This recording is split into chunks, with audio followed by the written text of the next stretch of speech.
Yeah, so Metrical is an AI company that's focused around building behavioral models to look at how people are interacting on the internet. Primarily, our clients are in the retail space. So, what we started with trying to identify was abandonment behavior. So, when we see that shoppers are going onto sites, we're just trying to identify based off of their behavior, is this person going to continue on down their purchase path or are they going to abandon? And then if we predict that they're going to abandon, we want to engage with them in real time so that way we can keep them on the site, keep them on that happy path, and drive conversion for our customers.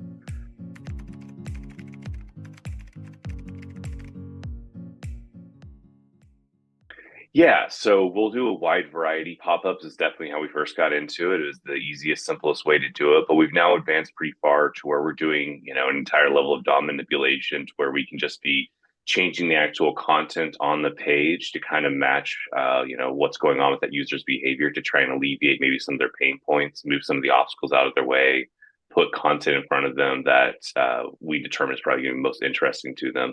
So that way we're doing things that are a little less intrusive than just a pop-up. Yeah, so dealing with the product aspect of Metrical, a lot of what we're doing is obviously VS Code for all of our coding purposes. Pretty much use a ton of the different products AWS gives us. We're a big data company, so being able to leverage that data in real time and be able to analyze it is pretty big. So a lot of AWS things like Athena.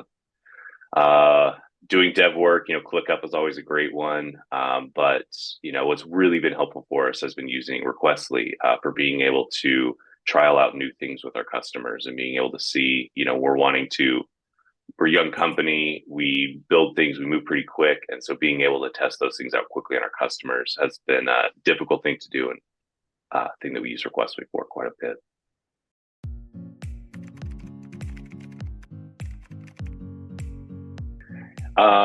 Yeah, so I mean, for my role, being a young company, I just kind of wear many hats. So that's how came about doing a lot of testing. So whenever we're, building on new sorts of campaigns and such for our customers, we're wanting to test them in a stage environment because that's the proper way to do it. However, we found that a lot of our customers don't have stage environments, or they have ones that are pretty difficult to work with. And so it's actually one of our bigger customers, and early on, JCPenney, that an engineer there had known about Requestly somehow. And so he was the one that suggested to us because we were trying to find a way to test something out in their stage environment. Their stage environment was very difficult to work with. And so he set us up and showed us the way. And since then, we've been full on Requestly.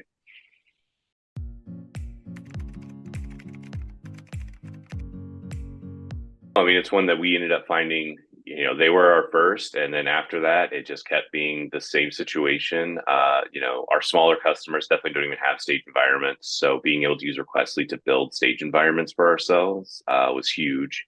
And then even for other large customers, you would think that these big multi-billion-dollar companies are going to have just really beautiful setups where they've got their prod environment, their stage environment, you just slip right in. But that is not the case. And so we found that Requestly is extremely useful for being able to, build out these stage environments for ourselves. Also to kind of keep it as close to what their production environment looks like. Sometimes those stage environments are really quite ugly. So yeah, it's definitely one that we're using across all of our customers now.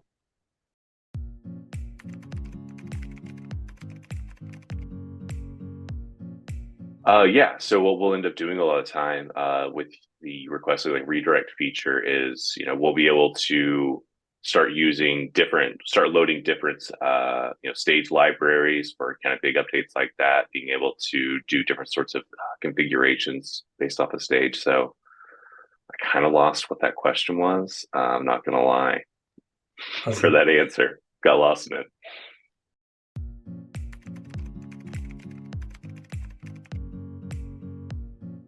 Oh man. Before Requestly, there was a somewhat similar service I don't remember that we used way back in the day. It didn't work nearly as well, but it could at least get us to be able to load up a different stage library. Um, and then, I mean, usually what we were doing was just trying to gently test and prod, so to speak. If we didn't have a stage environment to work with, so just Yeah. trying to find workarounds.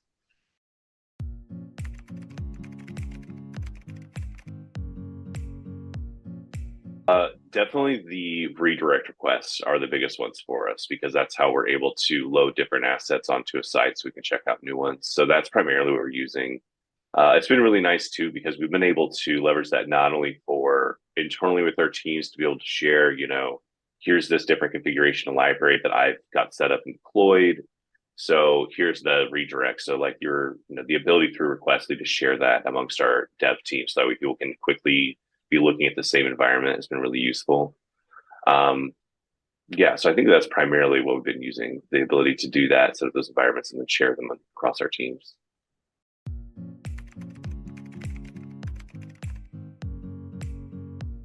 If you're, looking for that ability to build, your own stage environments on the go and share them across your team, Requestly has definitely been very useful for us.